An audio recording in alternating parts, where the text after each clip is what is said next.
policies of Biden. None of this, all of the things that all of the time that we spent talking about Minnesota and everything else, most of them are coming from out of the country. And it's been caused by a previous administration. Look at this, one after one. Boy, these are rough characters. These are all criminal, illegal aliens that, in many cases, they're murderers, they're drug lords, drug dealers. They're the mentally insane. There's some of them who are brutal killers. They're mentally insane. They're killers, but they're insane.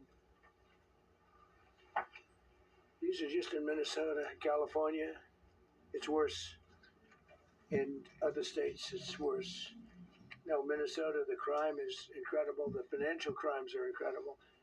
And the problem is because of the agitators and insurrectionists, whatever you want, troublemakers, but they're paid agitators and insurrectionists. Nobody talks about the fact that $19 billion at a minimum is missing in Minnesota, given to a large degree by Somalians. They've taken it. Somalians, can you imagine? And they don't do it. A lot of very low IQ people, they don't do it. Other people work it out, and they get them money, and they go out and buy Mercedes-Benzes, and they come from here, they have no money. They never had money. They never had a life. They never had a government. They never had a country. Because there's basically no country. Somalia is not even a country.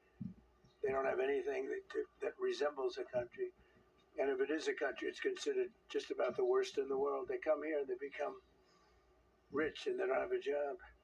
I was told that Ilhan Omar is worth $30 million. She never had a job. She's a crooked congressman. So here it's another one. And I have, oh, by the way, we just took out, these are all what ICE is doing. And it's a dangerous job. These are rough people. Weapons. This one here is very bad.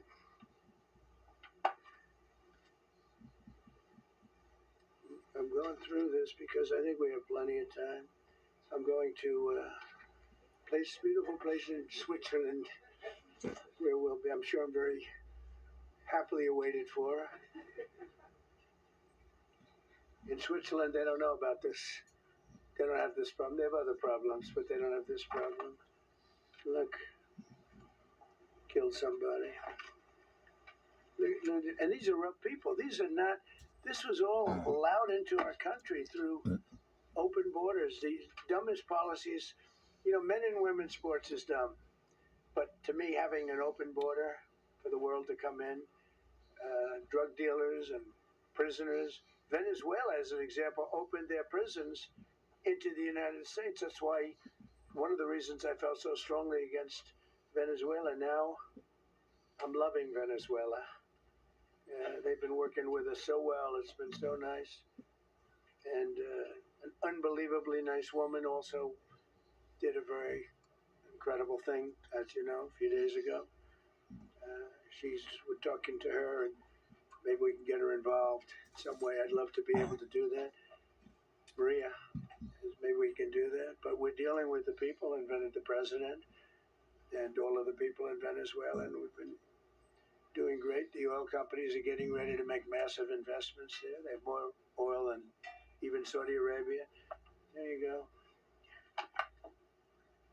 These are rough ones. This is all Minnesota, every one of them. This is one state out of many. And these people are, let's see, these are all, so far, people that came from outside of the country. They were allowed in by Sleepy Joe Biden, Crooked Joe Biden, whichever you like. You can call him whatever you like. They're both right. He's sleepy and he's crooked. He was the worst president we've ever had. And we've had some bad ones, too. I can tell you, all you have to do is look at trade. You're not getting bored with this, right? I hope you don't. But these are people that you have to see. Strong arm rape, aggravated assault with a weapon, and many other crimes.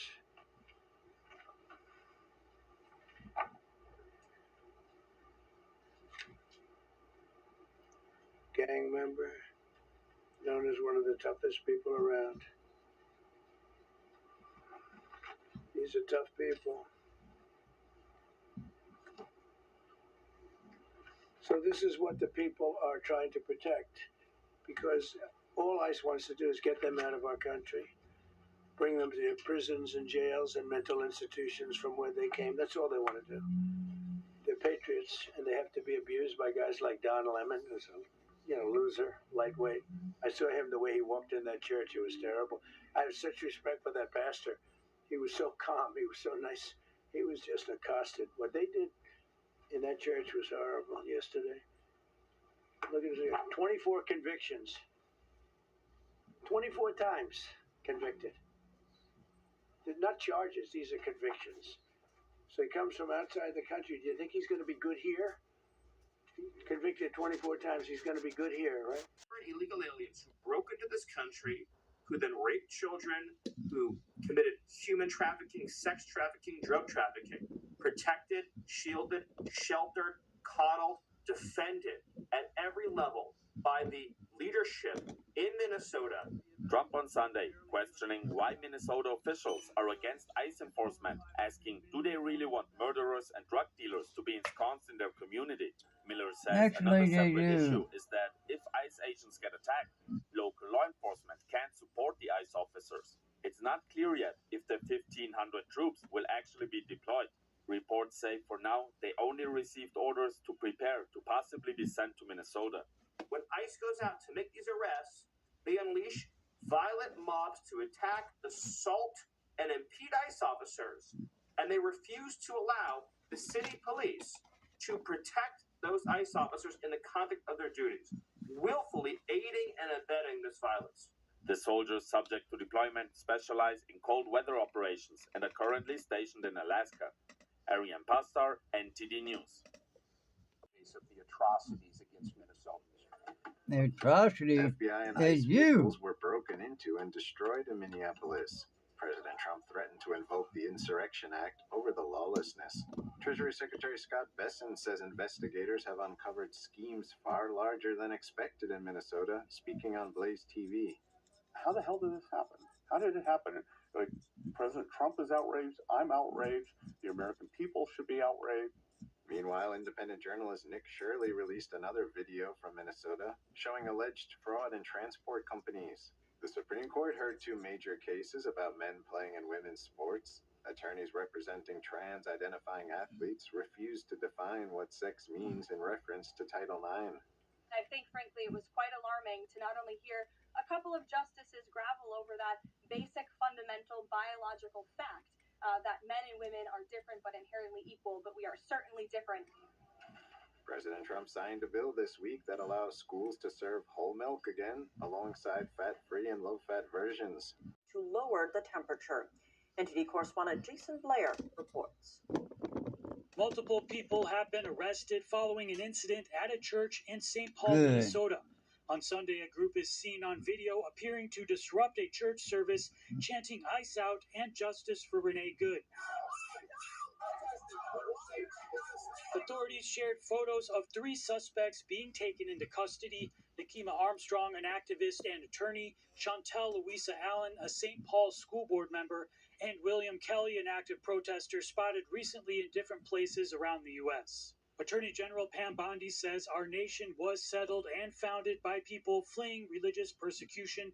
Religious freedom is the bedrock of this country. Nikema Armstrong says that the group went into the church looking for one of the pastors named David Easterwood, who allegedly is also an acting field director for ICE in St. Paul. Armstrong spoke with former CNN journalist Don Lemon on the day of the incident. We show up somewhere, they don't expect us to come there, and then we disrupt business as usual. Later, Armstrong insisted that the group didn't initially storm into the church, but first sat down with the congregation. We didn't rush in, we didn't bust in. We were a part of the service until I got up and posed that question to the pastor. Some legal experts have been saying that Armstrong and others could be in violation of the FACE Act, which makes it unlawful to impede on others' First Amendment rights to practice their religion. Following the Sunday incident, Homeland Security Secretary Kristi Noem vowed that there would be arrests. People will be brought to justice for how they violated the law in that situation. And a charge for Don Lemon, who was with the group inside the church, was rejected by a magistrate judge in Minnesota. Authorities say that the three arrested are being federally charged with conspiracy to deprive rights.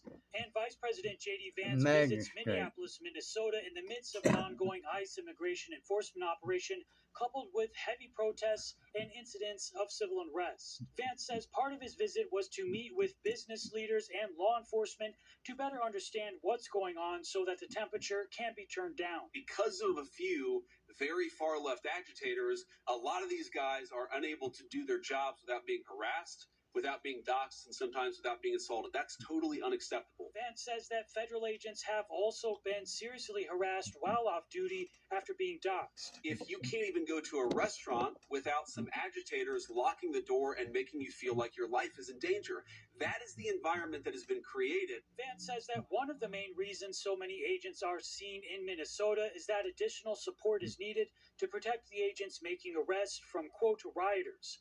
He says this is normally what state and local law enforcement help with in other areas of the country. And there are a lot of things that all of us could do better to lower the temperature, but the number one thing that I learned today is that the best way to facilitate reasonable enforcement of the law, but also to lower the chaos in Minneapolis, would be for state and local officials to cooperate. Jason Blair, NTD News. And I think if more people focused on, just trying to do the right thing, protesting peacefully and getting the job done of every American, we'd be in a better place, because that's what we should stand for here, regardless, again, of who is in the Oval Office. Elizabeth Pipko, Nate Lerner, really appreciate you both coming on. Thank you. The ball that local leadership has dropped. Today, I want to ask Governor Walz and Mayor Frey directly, please honor our immigration detainers. During today's press conference, ICE provided details about some of the individual agents have apprehended. One of those arrested is an alleged MS-13 gang member and registered sex offender with a final order removal from 2021. That individual had been deported 4 times and allegedly attempted to grab an officer's gun during his arrest. Immigration agents also arrested an individual from St. Lucia with 11 criminal convictions, including larceny and stolen vehicle offenses. Another illegal alien taken into custody had a conviction for second-degree murder. In addition to the arrests, Border Patrol Commander Greg Bovino discussed the effect rioters were having on immigration enforcement operations. Let's take a look at what happened yesterday. Some of you may know that Border Patrol and ICE were out conducting our Title 8 mission, and several of our teams were set upon by violent protesters, anarchists, rioters, individuals, and extremists that were intent on ensuring that we did not take these very people that Marcos talked about off the streets. Intent that we would not arrest these individuals, these illegal aliens that prey upon mom and pop America every single day. Bovino also criticized local Minneapolis police for failing to stop individuals from impeding ICE operations. Bovino added that he believed Minnesota Governor Tim Walz and Minneapolis Mayor Jacob Frey were allowing and emboldening rioters to harass and attack ICE agents. Meanwhile, House Republicans advanced a $1 trillion spending package. The legislation would include funding for ICE amid ongoing immigration enforcement operations. The House is expected to vote on 2 separate government funding packages today. After the bills cleared their first hurdle in the House Rules Committee earlier in the day, There's a world here and we own it.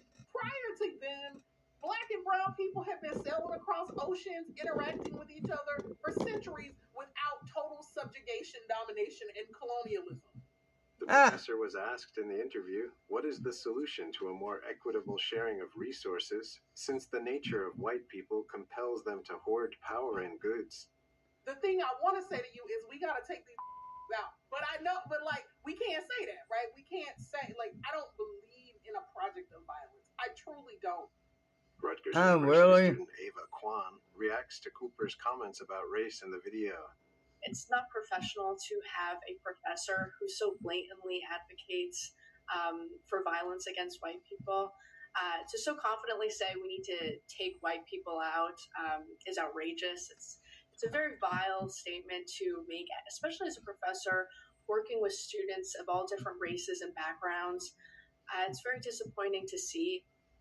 Kwan says they still haven't seen a statement from Rutgers.